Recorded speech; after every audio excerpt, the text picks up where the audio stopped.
Pembahasan pada malam hari ini kita akan membahas tentang beberapa kisah yang diambil dari asbab turunnya Al-Quran.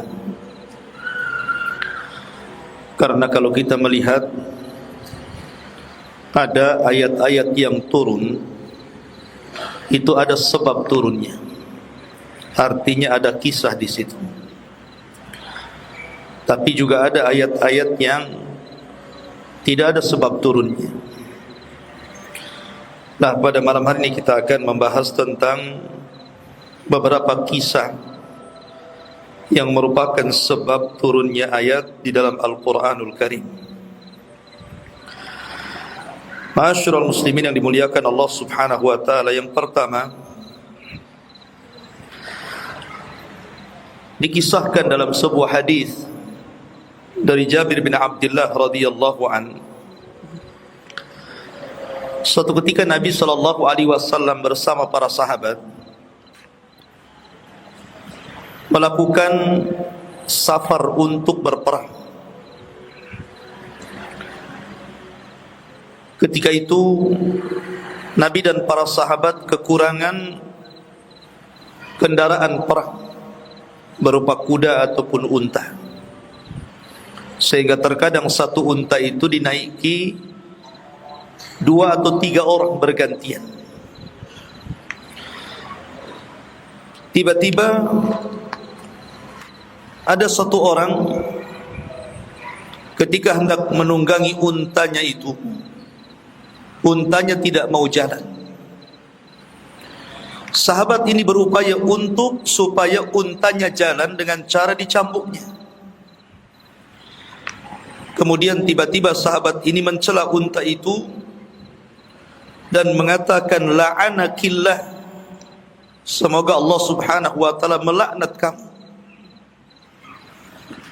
Dan itu terus-terusan sampai Nabi sallallahu alaihi wasallam mendengar laknatnya orang ini kepada untanya, sehingga Nabi sallallahu alaihi wasallam bersabda, siapa tadi yang melaknat untanya? Maka datanglah pemilik unta itu dan mengatakan, ana ya Rasulullah, saya wahai Rasul.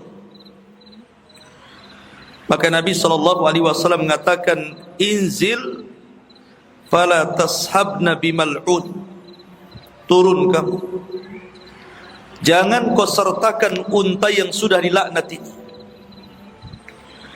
Kemudian Nabi sallallahu alaihi wasallam bersabda, la tad'u ala anfusikum wala tad'u ala auladikum wala tad'u ala amwalikum, janganlah kalian berdoa buruk kepada diri-diri kalian, jangan pula berdoa buruk kepada anak-anak kalian, dan jangan pula berdoa buruk kepada harta kalian. Karena seandainya doa itu bertepatan dengan aminnya para malaikat, maka pasti Allah akan mengabulkan doanya.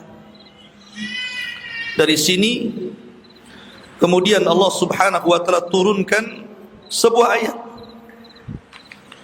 di mana Allah Subhanahu wa taala berfirman di dalam Al-Quranul Karim. Allah Subhanahu wa taala berfirman, "Lau yu'ajjilallahu lin-nasi syarra isti'jalahum bil khairi laqudiya ilaihim ajaluhum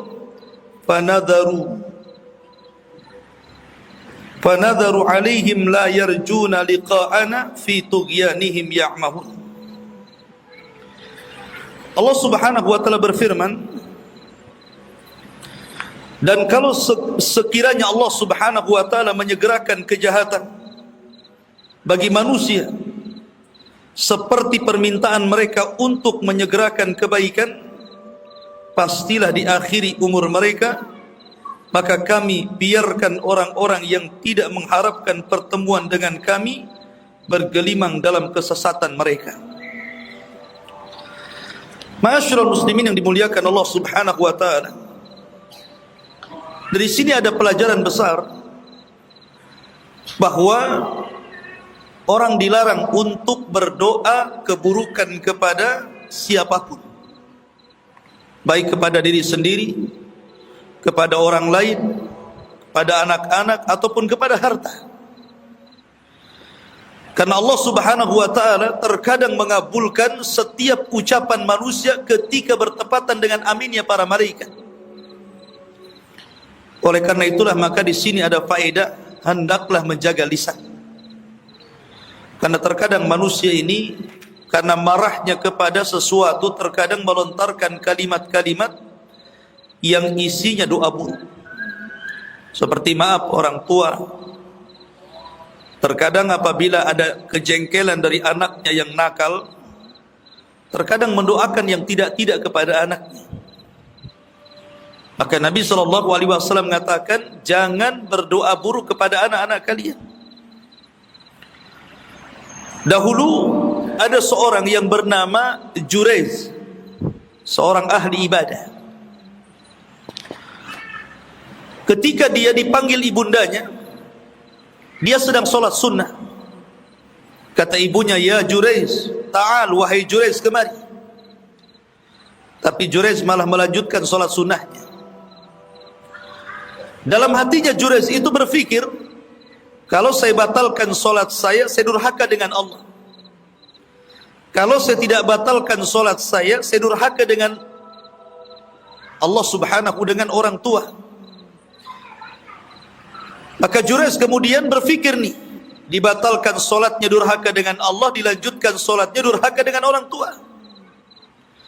Tapi karena Jurayz ini tidak punya ilmu, akhirnya kemudian Jurayz ini lebih mengutamakan solat sunnah dibandingkan panggilan ibunya. Akhirnya ibunya jengkel. Kemudian berdoa kepada Allah Subhanahu wa taala saking marahnya dengan mengatakan, ya Allah, jangan kau wafatkan putraku kecuali kau uji dia dengan seorang wanita pelacur.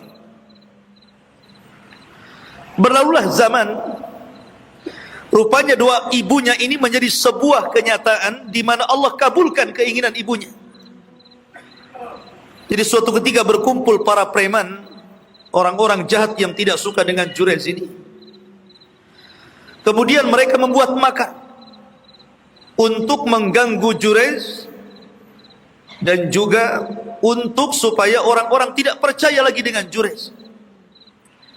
Maka orang-orang jahat ini bersepakat untuk menyewa seorang pelacur. Setelah adanya kesepakatan dengan wanita itu, datanglah wanita itu menggoda Jurayz. Tapi Jurayz tidak bergeming dengan godaan itu sama sekali. Sampai akhirnya wanita ini berzinah dengan seorang penggembala kambing yang rumahnya dekat dengan tempat ibadahnya Jurayz. Sampai akhirnya hamil dan melahirkan. Ketika sudah punya anak, dia pun mengatakan bahwa bayi ini hasil dari zinah dia dengan Jurayz. Marahlah orang-orang, akhirnya menghancurkan ibadahnya, tempat ibadahnya Jurayz, dan memukuli Jurayz. Tapi Jurayz kemudian meminta waktu untuk berwudu dan solat 2 rakaat. Setelah solat, maka dia mengatakan, datangkan kepadaku bayi itu. Didatangkan bayinya. Kemudian setelah didatangkan, Jurayz pun kemudian menusuk perutnya dan mengatakan, man abuk, siapa bapakmu?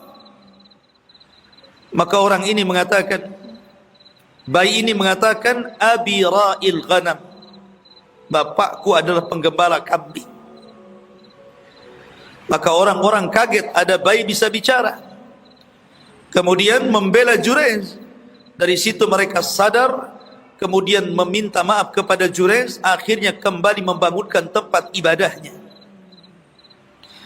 Dari kisah ini ma'asyiral muslimin, bahwa hati-hati kalau bicara. Makanya kalau seseorang marah kepada seseorang, lebih baik diam dibandingkan bicara. Karena terkadang pembicaraan itu merupakan doa yang bisa diaminkan para malaikat. Ini kisah yang pertama dari asbab nuzul surah Yunus. Kemudian kisah yang kedua, ma'asyiral muslimin yang dimuliakan Allah Subhanahu wa taala. Ketika orang-orang Quraisy itu mereka semakin menentang kepada dakwah Nabi sallallahu alaihi wasallam, maka Nabi SAW jengkel kepada mereka. Kemudian Nabi SAW mendoakan agar Allah Subhanahu wa taala tidak menurunkan hujannya, supaya mereka sadar bahwa mereka itu berada dalam kesesatan. Setelah Nabi SAW berdoa agar Allah menahan hujannya, Allah kabulkan permintaan Nabi SAW. Akhirnya orang-orang pun merasakan bagaimana Allah tidak turunkan hujan dengan kekeringan yang luar biasa. Tetapi ketika Allah berikan ujian seperti itu, tetap saja mereka tidak beriman kepada Allah dan Rasulnya. Sampai pada waktunya akhirnya Allah Subhanahu wa taala betul-betul menurunkan hujan.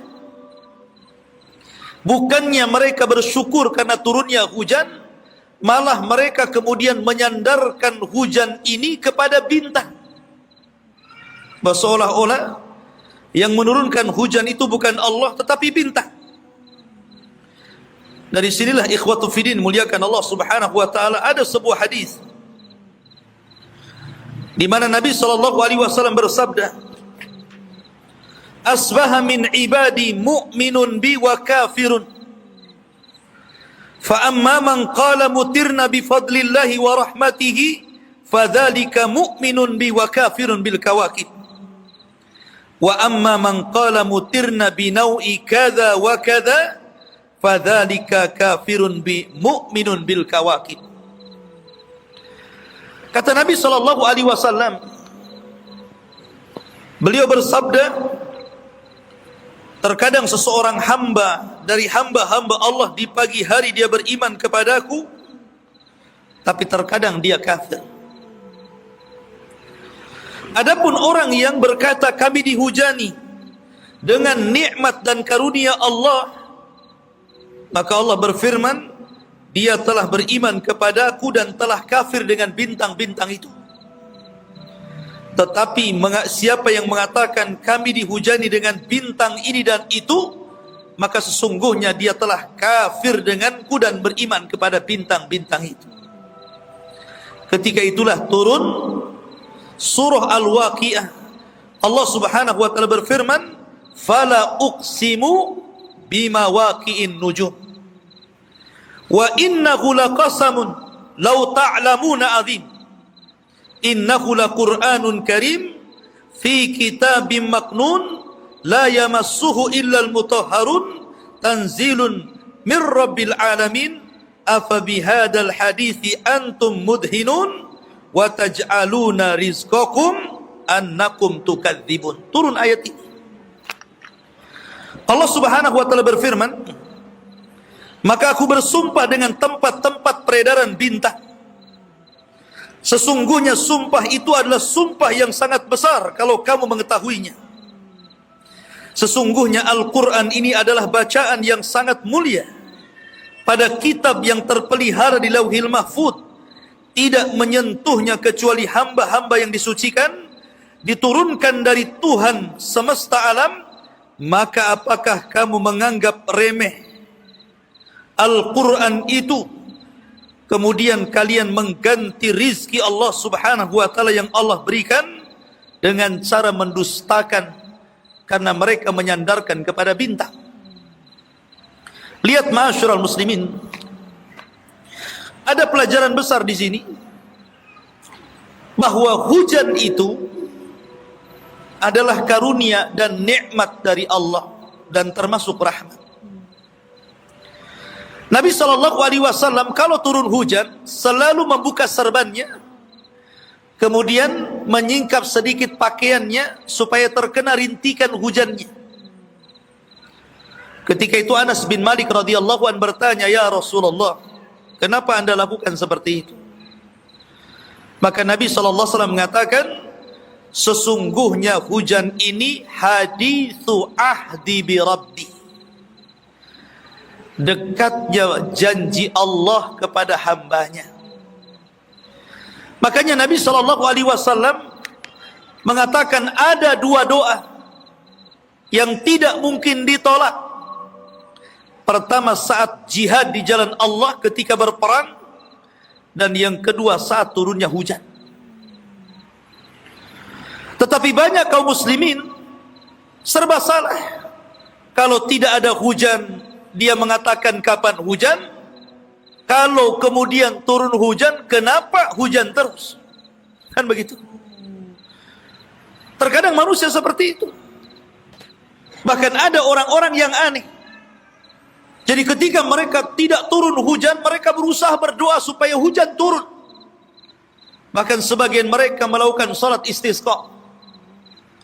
Tapi ketika betul-betul hujan sudah turun, kemudian mereka membuat acara, terkadang mereka aneh, cari pawang hujan. Antum tahu pawang hujan? Ya. Pawang hujan itu orang yang katanya bisa mencegah turunnya hujan. Dengan cara naruh lidi, kemudian ditaruh bawang sama cabai merah. Katanya. Ya. Masa malaikat disuruh dengan lidi sama cabai? Orang-orang Yahudi dulu bertanya kepada Nabi SAW soal petir. Ya Rasulullah, wa marra'du? Rasul, petir itu apa? Maka Nabi SAW mengatakan petir itu berasal dari malaikat yang Allah wakilkan untuk memindahkan satu awan ke beberapa tempat sesuai dengan kehendak Allah. Dan malaikat ini dibekali dengan cambuk dari api. Dengan cambuk itulah dia menyeret awan ke sana kemari sesuai dengan kehendak Allah Subhanahu wa taala. Jadi yang menurunkan hujan itu adalah malaikat yang Allah tugaskan untuk menurunkan hujan. Dan untuk memindahkan hujan di satu tempat dan tempat yang lain, malaikat harus menggunakan cambuk dari api loh. Pindah sana, pindah sini sesuai dengan kehendak Allah. Di sana hujani, di sini tidak, di sana hujani, di sini tidak, begitu. Tiba-tiba datang pawang hujan, naruh lidi, taruh bawang dan cabai merah. Masuk di akal enggak tuh? Ini malaikat pakai cambuk dari api. Ini pawang hujan pakai lidi. Macam mana dia bisa memindahkan hujan kan gitu? Aneh tapi nyata di negeri kita ini. Sampai-sampai dulu di sebuah kampung itu ada orang gila. Katanya pawang hujan. Padahal orang gila. Kadang-kadang nggak pakai baju, nama orang gila. Ya. Itu kalau ada hajatan tuh dicari tuh orang gila. Kasih makan banyak-banyak, maaf, kemudian suruh kencing ada pelangit. Supaya tidak turun hujan, bayangkan. Ini yang gila siapa? Orang gilanya atau orang punya hajatnya itu? Coba ya. Jadi ma'asyiral muslimin yang dimuliakan Allah Azza wa Jalla, hujan itu rahmat dari Allah Subhanahu wa ta'ala. Makanya kenapa ada 4 sunnah ketika turun hujan. Yang pertama, ketika turun hujan kita disunnahkan berdoa, Allahumma sayyiban nafi'an. Ya Allah, semoga hujan yang kau turunkan kepada kami itu menjadi hujan yang bermanfaat. Bisa menghujani tempat-tempat kering, akhirnya tumbuh tumbuhan. Menghujani tempat-tempat yang kering, akhirnya sumur jadi penuh dengan air dan kita bisa minum di situ. Kita suruh berdoa seperti itu. Allahumma sayyiban nafi'ah. Sebagaimana Aisyah radhiyallahu anha menyebutkan Nabi apabila melihat hujan dalam hadis Bukhari, Rasul langsung mengatakan Allahumma sayyiban nafi'ah. Yang kedua, kalau seandainya seseorang melihat hujan ini gelagatnya tidak baik, hujan yang sangat deras, kemudian tiba-tiba membawa banjir, Mungkin rumah, masuk ke rumah gitu kan, merusak tanaman, kemudian membahayakan. Maka Nabi SAW menyuruh kita untuk berdoa lagi. Allahumma hawwil ilaina la alaina. Ya Allah, semoga hujan ini membawa kebaikan dan tidak membawa musibah kepada kami.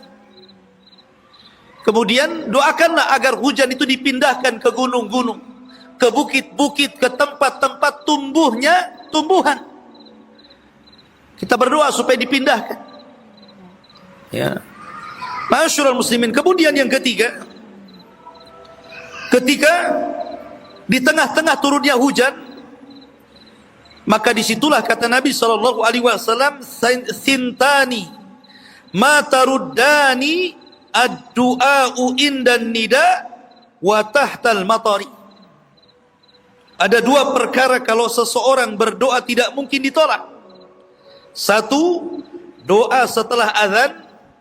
Yang kedua, doa ketika hujan. Ketika hujan itu berdoa, itu rahmat Allah. Malaikat sedang turun, rahmat Allah sedang turun, berdoa di situ. Kemudian yang keempat, apabila seseorang kemudian melihat hujan, maka